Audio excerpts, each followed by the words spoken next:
ñu koy saytu au niveau national maanaam président dénk ñu protection xale yi au niveau du Sénégal dafa nekk cër boo xamee ne dama daan wax ni cër waa Thiès la suñu bëggee aar xale yi il faut ñu xam lan mooy xale ak kan moo war a toppatoo xale ak naka lañ ko war a toppatoo bëri na nag ñu am xol bu yaatu ubbi ay centre am ci yéene toppatoo xale yi waaye fekk na ñu nga yàq parce que dugal dara ci bopp xale moo gën a jafe jàngale université kon ñi ñuy tànn pour ñu jàngal xale yi nekk préscolaire il faut que ñu xam leen ay tànneef lañu war a doon moo tax nag bu ñu gisee investissement bu mel nii suñu xel dafay dal te dañuy am tamit sawarte wax ñeneen ñiy góorgóorlu ñi ñëw xool exemple bi parce que ku bëgg a def tamit da ngay dem seet fa ñuy defee lu baax nga ñëw taataan fa loolu nag suñ koy wax dafa am fuñ koy teg parce que li ñuy liggéey ci xale yëpp dañuy gis ni ñu ko sunu maam yi jàngale parce que ci waxtaan boobu la ñu nekk jamono yi biir Sénégal parce que jardin d'enfants dañ fay toppatoo tout tànk waaye nag lu ëpp ci liñ leen di toppatoowee mooy ni ko yeneen xeet di toppatoowee waruñoo xeeb nag sunu bopp ak sunu aada ci li ñuy toppatoowee xale yi moo tax léegi jardin d'enfants bu ñu gis ñuy gis ay mamboy yu fay jege di leen wax ci cosaan nu ñu daan toppatoowee xale nan lañu ko daan tàggatee maanaam waruñoo xeeb sunu ay valeur xale fa muy nekk it bu setul waruñ faa dugal xale su nekkee béréb boo xamee nit kaaraange bi doyul waruñ faa dugal xale waaye nag loolu yëpp dañ koo gis fii macha allah ñun ñu ngi fii soog a ñëw te du ñu diggaate waaye dañ fi dellu si waat ak ñeneen ñuy yëngatu ci lu mel nii parce que am na centre bu nekk fii à côté mooy centre bi nekk Fayu kooku yàlla suturaal nañu ak sunu patron bi man maa ko fa tabaxoon si jamono yi passé waaye lu mel nii lañ fi doon taataan mais nag su amee ay sénégalais yu jël seen kopparu bopp jël seen jot seen alal liñ fi def mënoon nañ ko def si seen bopp wala seen i njaboot waaye ñu yéene ko askan bi ñëw investir fi ñooñu dañ leen war a encourager liñ ciy wax nag du bëri mooy ñun lu ñu fu ñu mënti dem tamit Thiès la ñuy fanaan si suñu sañoon exemple yi gën fii lay am li ñuy tendre la main nag mooy que yu mel nii dina soxla ay ouverture luñ si mën a jàpp si fa ñu nekk dinañ ko jéem bu soobee yàlla ñi nga xamee ne tamit ñooy saytu case des tout-petits ñu sunu jigéen Thérèse Faye bu ngeen aajowoo tamit pour waxtaan ak moom mu mën leen a wecce génn xalaat ak ñu mu leen di booleel kooku tamit incha allah dinañ ci sawar inspection bii fi nekk tamit bu case des tout-petits ñoom it ñu xarañ lañu ñu disponible lañu ñooñu tamit incha allah dinañ ci jàpp lépp lu ñu mën a yombal pour ñu accompagner leen dinañ ko def en tout cas préparé wuñu woon dara luñ ci wax parce que liñ fi gis rek daf ñoo bett suñu xol sedd si ñu gis fi tamit ñoo xamee ne fu ñu dem ci xale yi fekk leen fa si li may tënkee rek moo di xale yi loo ciy def da nga koy gis sunu patron bii toog nii Ndeye Khoudia y a de cela presque 20 ans bi may taxawal ay garderie communautaire biir Thiès mu jafe woon trop ñoom ñoo ci nekkoon di si jàpp waaye tey si biir xale yooyu am na si ñoo xamante ay kilifa lañ ci biir réew mi am na ñoo xamee ne tey yàlla def na man ak ñoom ñoo bokk ndomba tànk am nañ si xale yoo xamee ni directeur national la waaye tey seeni photo jardin d'enfants ñi ngi fi woon maîtresse yi leen yara woon ñu ngi fi woon kon daal ñu ngi leen di sant gërëm leen di leen encourager di leen wax daal ni ñun suñu buntu ubbeeku na lu ngeen soxla si ministère ba ñu nekk incha allah ñun yéen leen fa toogal ñu ngi leen di gërëm sant leen di sargal xale yi seen fête ak surtout seen i parents jërë ngeen di rek ne contentement bu bëri lañu am ci teew fii ndax li ko waral dafa bëri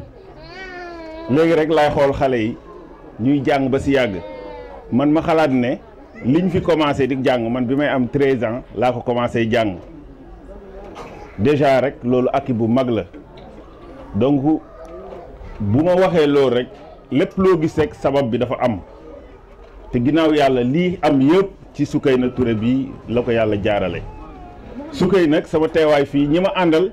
d'habitude bu ñu ànd ak man dañuy ànd ak man en tant que autorité maa ngi fi nuyu bu baax madame le maire Aïda Gueye Goudiaby maa ngi moom ñoo bokk fu ñuy yëngu bokk maire ba muy nekk une dame très brave. ñeneen ñi bu may ànd ak ñoom dama daan ànd ak ñoom en tant que autorité mais tey un frère qui vient soutenir sa sœur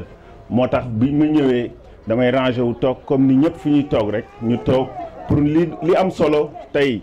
moo di ne dañoo ñëw magnifier liggéey boo xamante ne suñu jigéen loo xamante ne mënoon na ko cee bañ a fekk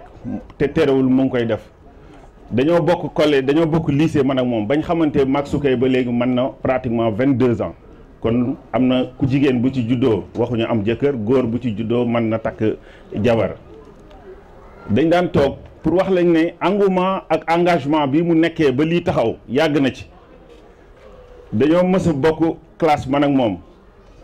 Soukey da daan làkk anglais comme si da kaa nàmp man dama ko daan toog léeg-léeg li muy wax sax du ma ko dégg wax dëgg yàlla te ñoo bokkoon classe waaye comme ne j'étais pas mal en anglais man à l'écrit bu ma mësaan def devoir ba pare bu ma amee note bu baax day ñëw mu ne ma mais yow seer lu tax doo làkk anglais ma ne ko man Soukey nu may làkkee anglais mu ne ma ah lu xew ma ne ko li ma war a làkk yëpp làkkal nga ma ko pour wane ne rek ne nit ku am engagement la nit ku am détermination la lii nag mu commencé xam nga xale mënoo koy jox base boo xamante ne amu ko woon ba pare bu jógee ci niveau bii mu nekk nga bëgg koo bàyyi avec l'enseignement général li nga jotoon a def si moom yëpp day daal di yàqu kon ñoo ngi koy ñaan lii mu samp muy départ ñëpp jàpp ci muy part surtout les parents d'élèves ndaxte lii initiative bu jafe la am xel bi jafe na mettre les moyens ba jëm koo teg tamit moo gën a jafeeti waaye fexe ba mu sax tamit leneen beneen étape la donc kon loolu mu jéem depuis boobu ba léegi mu nekk ci yéen ñëpp parents d'élèves ku nekk da nga am rôle boo ci war a jàpp ba école bii ne am primaire am secondaire dem ba am lycée ainsi de suite loolu dafa jaadu dafa war a nekk te defu ko maanaam bu amee moom li mu siy jëriñu lu néew la ndax moom li muy xam na ko ba pare coono yu ko ci fekk tamit mënoon na ko cee bañ a fekk xam naa bu ma waxee ñenn dañ naan xanaa kii dafa yaakaar ne suñu doom yi jàng fii gratuitement la non du gratuit je sais mais xam naa ne moom initiative bi ak xolam fu mu toll defu ko pour am ci dara da koo def juste pour servir da koo def juste pour wane ne ci réew mi la bokk te war na cee indi partition am donc Soukey xaw ma nan lañ koy làkkee anglais xanaa ma woo ci xale yi kenn mu làkkal ma ndaxte vraiment liñ fi làkk xam naa ne buñ ma bàyyi woon man ak man kese pour ma mën ko dina jafe waaye Soukey aussi ñu ngi wax suñu gan gi comment elle s'appelle ay gis nga li may wax ci anglais ji ñu ngi Aileen tamit ñu ngi koy souhaiter un very big welcome di ko wax ne que je pense bien que elle se plaît ici au Sénégal di remercier aussi la famille de Soukey ndaxte xam naa ne projet bi du début jusqu'à la fin ci yaay ci frère ci sœur ñëpp ñu ngi si jàpp te lépp nag ñi ko war a yëpp dañoo bëgg rek ñu jàpp joxe seen participation ci ni réew mi di doxee donc Soukey vraiment maa ngi lay remercier bu baax ci honneur bi nga ma def ci invité ma ñëw partager ak lii di la wax na rek ne la vraiment je suis très fier de toi ndaxte lii bu doon ne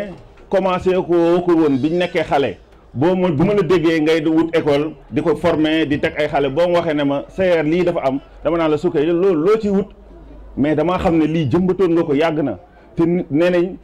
butéel boo gis la ca nekk rek moom la bouchon bi di xeeñ te loolu depuis loolu ba léegi te cosaan lu nekk lu mujj nee nañ lu mujj rek njëkkoon na dañ ko sóoraalewul woon rek mais tôt ou tard dañ ko mën a gis donc Soukey xam naa ne mënoon naa témoigner tey ba suba ci yow mën naa wax lu baax lu bëri ci yow ndaxte matatuma sax seede si yow ndax tu es ma sœur tu le sais très bien te je suis très fier d'avoir une sœur comme toi salaamaaleykum wa rahmatullah. Voilà, merci beaucoup monsieur Mangane seede yi am na solo juste que xam naa ne da nga fàtte ñu wax benn affaire rek mooy que ne yéen ñaar ku ci daan jël ndaare ak ku daan jël avant ndaare xam naa ne mosuñu ñëw ku ci daa kon daw jàng maa ngi ñoom ak tam mooy wax ci mbooloo nag xam naa du yomb mais je vais faire un effort en tant que professeur, mais c'est un autre environnement. Mais ba léegi on va essayer de faire des efforts quand même. waaw su koy na ñun ñoo jàngandoo lycée Malick Sy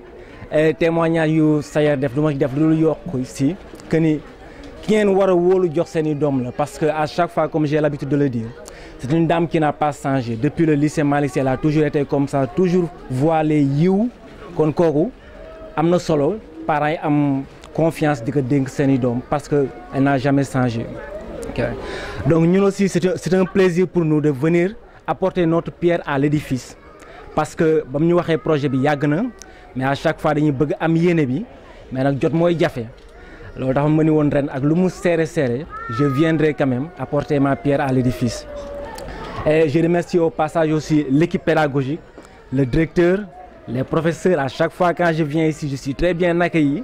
bien que j'enseigne au lycée. Mes filles, c'était une première expérience, mais à chaque fois quand j'ai besoin de conseils, ils étaient toujours à mes côtés, de me conseiller, parfois su ma amee aussi ay idées damay ñëw suggérer leen idées yi ñu ne ma aussi on essaie loolu tax xam nga lu fi xale yi def yëpp ci anglais on a travaillé sur ça depuis le début de l'année maa waroon ñëw fii nag remplacer monsieur Ly mais kon lu ma wax aussi xam nga tam may wax ci mbooloo looloo tax mais une fois de plus kon lu ma leen di wax rek su koy nag kenn ki am te ne jar na wóolu jox ay doom parce que nii la Moussa Mel elle a toujours été pieuse yiw li nekk Malick Sy yëpp c'est comme ça qu'elle a toujours été merci beaucoup. Voilà. Le français, l'anglais, l'éducation religieuse et l'initiation à l'informatique. D'accord, ok. Et l'initiation à l'informatique. Elle dispose d'une crèche bien équipée. L'équipe pédagogique dévouée ne ménage aucun effort pour mériter la confiance des parents d'élèves. L'action du privé étant basée sur la qualité des résultats, seul le travail très bien fait sera notre credo. La concurrence est rude, mais seuls les meilleurs continueront le chemin. Il y a des écoles qui ouvrent, il y a d'autres qui ferment. Je ne saurais terminer sans remercier du fond du cœur les parents d'élèves qui nous font confiance et qui nous aident. Qui tantôt un berceau, qui parfois une bouteille d'eau de Kirène, qui tantôt un repas, qui des conseils avisés. Qu'ils trouvent ici nos remerciements les plus sincères. Je vous remercie de votre attention.